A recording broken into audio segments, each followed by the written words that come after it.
Cool. Dale, it's wonderful to meet you, sir. Thank you so much for taking a minute out today. Pleasure to be here. So let's begin our journey into your life and work by asking you this. 5 years ago, this pandemic was changing everything for all of us. How Yeah. did you survive that time period of 2020, and how has it radiated into your world today? So ultimately, I think there are two different sides of COVID. COVID could either have ruined your life or it could have made your life, from my personal perspective. Yeah. And so, I mean, from my perspective, so just a little bit of a backtrack. So I was living in the Czech Republic, working for a recruitment company, teaching and training people because I work within leadership and development. And basically, into my training, I did some external training courses and I met the woman of my dreams who lived in New York. So I told my business at the time, look, I need to leave. And basically, they made me redundant. They're like, look, you don't want to be with us long term. You're looking for jobs in the state. So I'm like, okay. So they forced me to leave that job, quote unquote. That created a bit of a change. And while I was looking for jobs, I found an opportunity to work for an organization called the NLP Academy. So NLP is neuro linguistic programming, where I actually met my wife, this school to learn how we think, how we interact, how we process information to help influence people more effectively and more efficiently. I ended up working for this organization and it was supposed to be like, I don't know, a 2 month thing. But COVID hit. Yeah. So I got stuck not having to see my wife. We spent 18 months, well, my not now wife, but my wife in progress for 18 months. We didn't see each other. And for me, it was really transformational, one for work and one for business, because it made me have to be able to work online with people, work more dynamically with people in their own environments, but outside of those. But also, I hate to say it in a roundabout way, I've had to grow up. I've had to deal with different challenges. And ultimately, I think also for me and my partner, it really created a big shift and a big change there. So I think for me, COVID really allowed me to step more into my entrepreneurship. It helped me to work on myself. It helped me to work on my relationships. So I think if COVID hadn't happened, I'd probably be in a bit of a worse place because sometimes I think in life we need something really painful, something really different, something really challenging to make us step up. And to be honest, that's what I feel that COVID actually really helped do for me. Yeah, I hear that all the time. It's amazing for all of the woe and all of the bad things that were happening. There's a lot of people that found it as a crossroads and really found their way and found their voice. So let's speak of that voice and what you do on a daily basis. I'm going to put you in front of a bunch of 12-year-olds, and it's career day. And one of the kids in the back of the room is like, "Hey, what do you do for a living?" What's your answer? But I teach people to think differently. I teach people to problem solve in different, fun, and interesting ways. Sometimes we can be stuck thinking, oh, it has to be this way. Well, what happens if it didn't have to be that? What happens if there were different ways to look at stuff? When you're playing games in the playground, do you have to lead? Do you have to follow? Can you be the one who sets the rules, or can you be the one who explores something really different and creative? I help people get unstuck. Normally, I work with leaders or people leading organizations to develop themselves, but I also work with teams to create more congruent cultures. Ultimately, so everybody can play really well together, everyone can have really fun, and ultimately, the game and the journey is just awesome for everybody. So let me ask you this. What did you want to be at 12 years old? What was your dream gig? Well, originally, so that sounds a bit medical and a bit clear. I wanted to be a psychiatrist, Okay. but I didn't study hard enough. I wasn't the most academically minded. But yeah, I've still come about in a roundabout way because as much as I work with business, I've studied hypnosis, I've studied lots of different things to unlock the things that keep us stuck. So as much as I'm not doing medically stuff, I'm helping a lot of people because ultimately I think in business, in work and in life, we might know logically exactly what to do, but it's the emotional challenges and the blockages and the hurdles that we face that actually, by impacting those things, we can create the biggest ripple within somebody's life. So take me back to the beginnings of your life. Where were you born and raised? What were these seeds of getting into psychology and hypnosis and business and leadership? How did all those seeds get sown and become who you are today? Cool. So I'm originally from London, as you probably get from my charming accent. But yeah, so I was born and raised in London, and yeah, my parents they never really pushed education, but they were really about it's all about keeping your options open. I was one of the ones that's like he does well, but he could try harder. never really learned that try hard, right? I prefer life to be easier, which has its pros and cons. You can be laid back, but then getting stuff done, there's a bit of a conflict there. But I think it stems from when I was really young. There was a guy called Paul McKenna, big stage hypnotist in the UK. And I used to love watching that. And I think my mum said, "You're never going to be a hypnotist. You're never going to do that." And I think there was something there. I've always been fascinated with psychology and how people think, because ultimately, I think the way that we interact with people does impact people.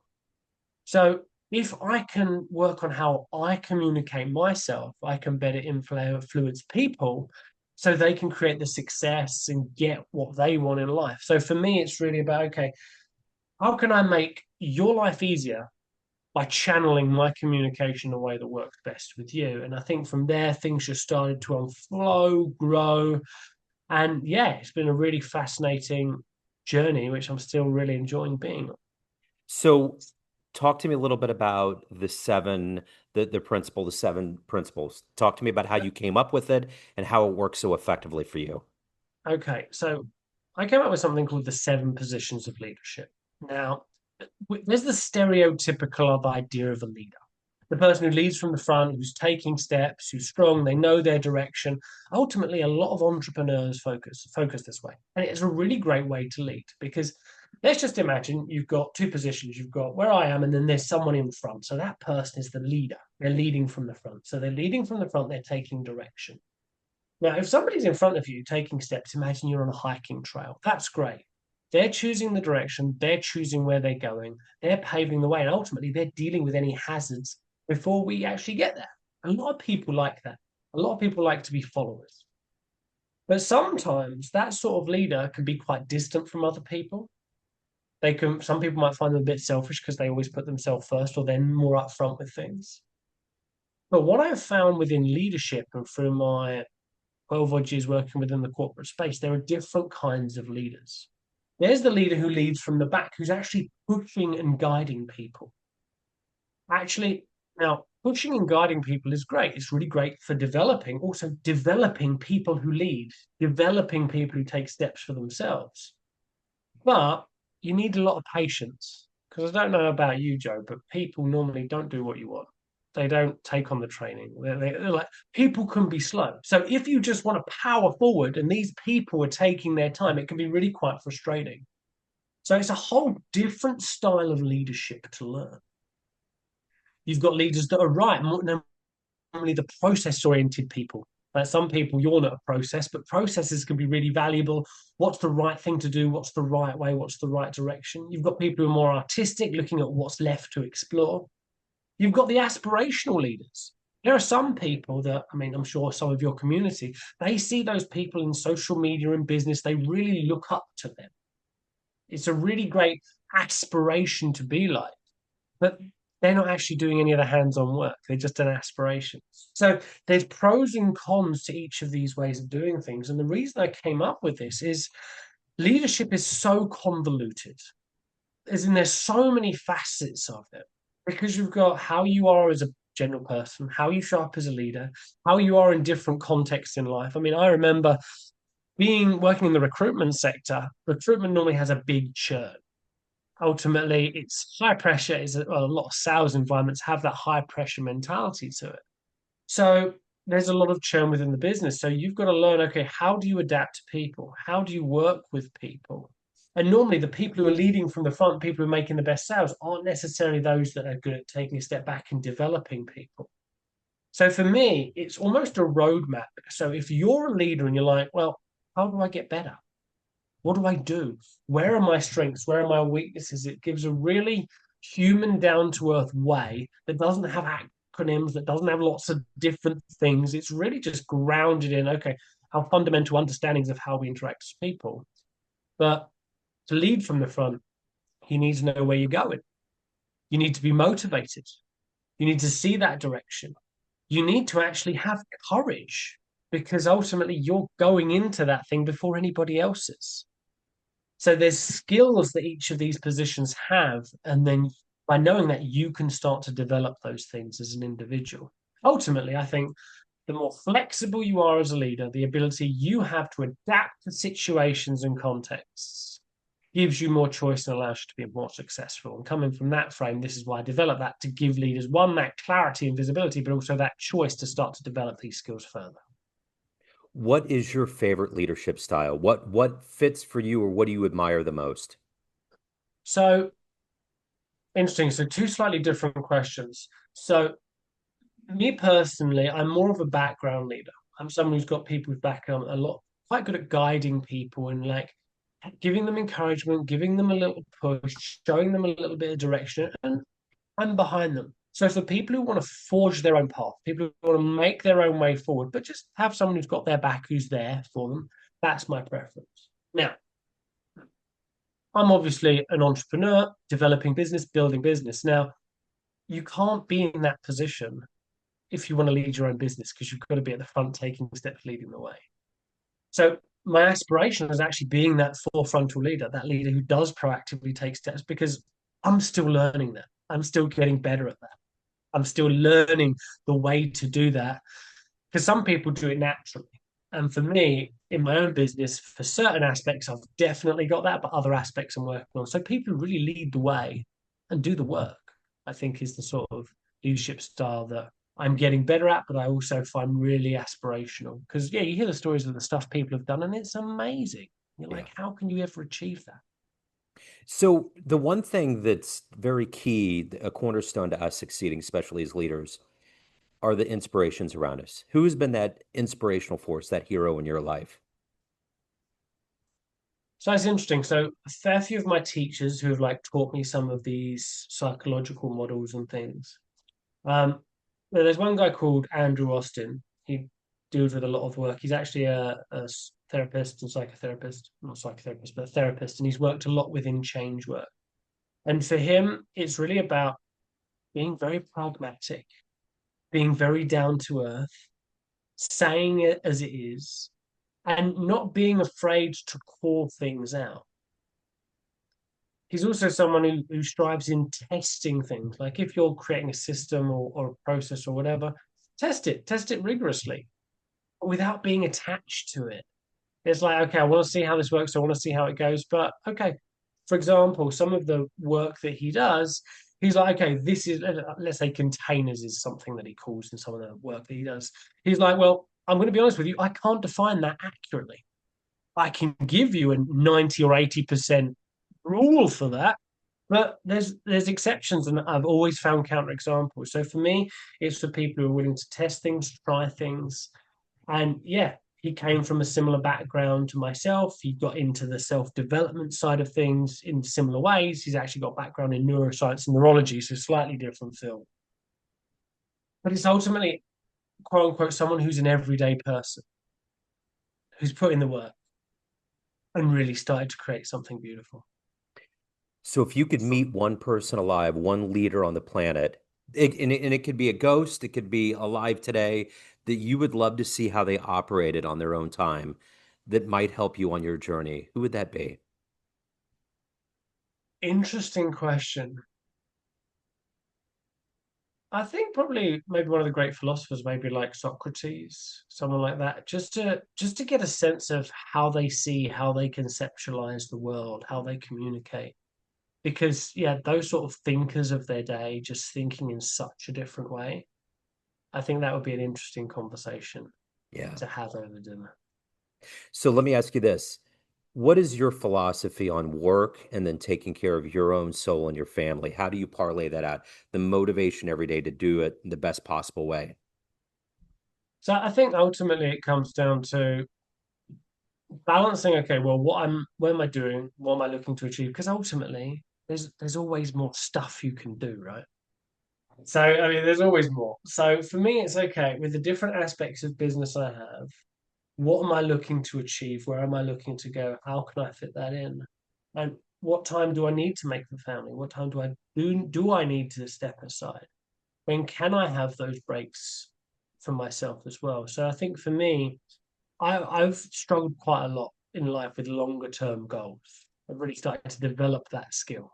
But I'm very good at being here present and in the now. So for me, it's okay. Well, let's just look, what am I looking to achieve this month? Like, forget about the whole year. I might have a think about it.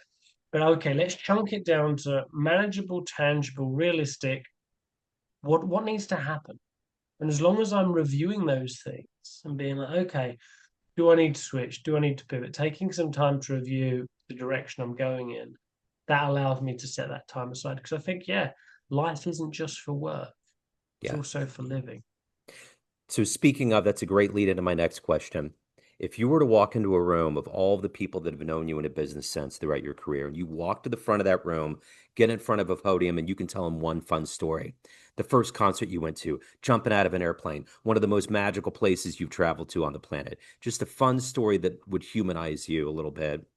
What would you tell that room of people? Okay, so I actually did languages at university and I studied in Germany and Spain. And there was one night when I was going out with a few people. It was a fun night. We actually went down to the beach. We'd like rented a little beach hut. It was great. There was sun, sea, sand. It was a really great diet. I actually did circus skills at university, so I can juggle, fire breathe, that kind of stuff as well. So I was doing some of this. We were fire breathing at night because the sun was setting. It was really cool. But there was one moment when, just as we arrived, I saw an island, and I said, "I'm going to swim to that."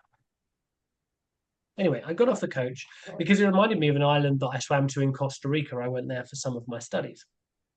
So we're doing this fire stuff. Obviously, it was a great night, great evening. And then as we find time passes, especially if you're having fun and enjoying yourself. And I found myself almost all of a sudden up the top of that mountain. Now, I don't necessarily remember how I got there. Might have been one too many sips. But I came to my senses and I'm like, wow, I'm here. There was a beautiful view of the whole town, of the whole city. The water was below me. And I'm like, geez, I'm here by myself. I better get down to the house with everybody else. So I clambered down, and it was actually quite painful. It was actually quite painful to get to the bottom, and then I was swimming across with all the thoughts. Ah, but I made it across the other side. Sometimes we find ourselves in life, we really do reach our peak, and we don't know how we get there. But the key thing to consider is once you've hit your peak, you can't stay there forever. Ultimately, it will be a bit of a letdown. So I hit that peak and I was raving it. But ultimately, sometimes it's painful, but sometimes we need to get down to find another mountain to climb. So let me ask you this. If you were to have a dream tonight, you ran into the 18-year-old version of you, and you could give that young version of you a piece of advice based on this life you've led, the wisdom you've gained, what advice would you give that young version of you? So I'm not sure if you're going to listen to me, but if I was to give you one bit of advice, the advice I would give you is find one thing, anything you like, but find one thing and practice being disciplined at that one thing. Because I think discipline is a skill that I'm still learning, to be quite frank. But it's the thing that keeps you going when it's hard, when it's tough, when there's challenges, when there's issues. And I think specifically nowadays in society, there's such an element of freedom and play, which is great. And I love that. I love options. I love choice. But if I'd have developed a bit more discipline with myself sooner and built that up over time, my life would be so much easier. Yeah. Yeah, totally. So let me ask you this. Of everything that you've done, everything you've accomplished and evolved to, what are you the proudest of?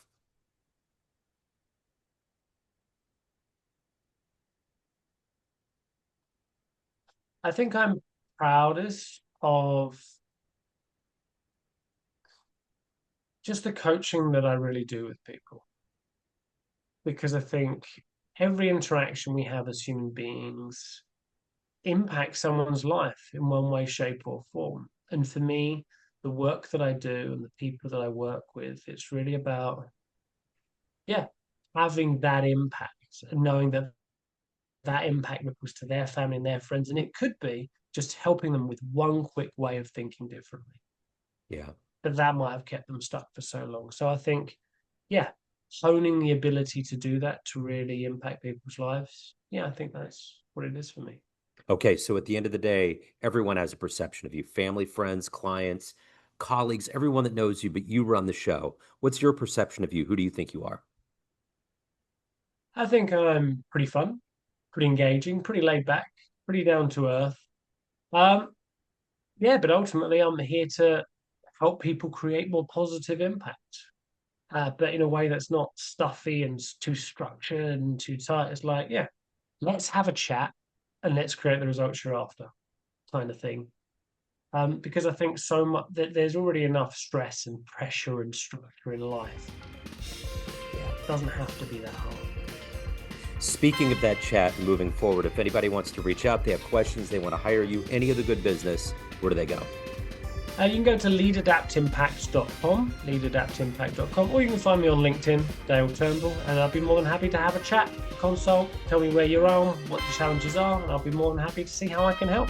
Okay, I will put all those links in the show notes. Dale, this has been great. Thank you so much for your story. Thank you for your time. I really appreciate it. It's been great. Thank you, Joe. It's been amazing. Thank you for inviting me. Yes, sir. Looking to get new clients to your business through cold calling or email marketing? At Agency Y, they envision a world in which small and big companies have equal chances to win new customers in the market. Their purpose is to bring parity and reduce the gap between large and small firms with the help of their cold calling and cold email marketing services. Use the code Joe Dimino 10 at www.agencyyy.org/coldcallingjoe.php or www.agencyyy.org/emailmarketingjoe.php to get 10% off your first order. This is Joe Dimino of Neon Jazz and Famous Interviews, and I stand behind Agency Y to meet your business dreams.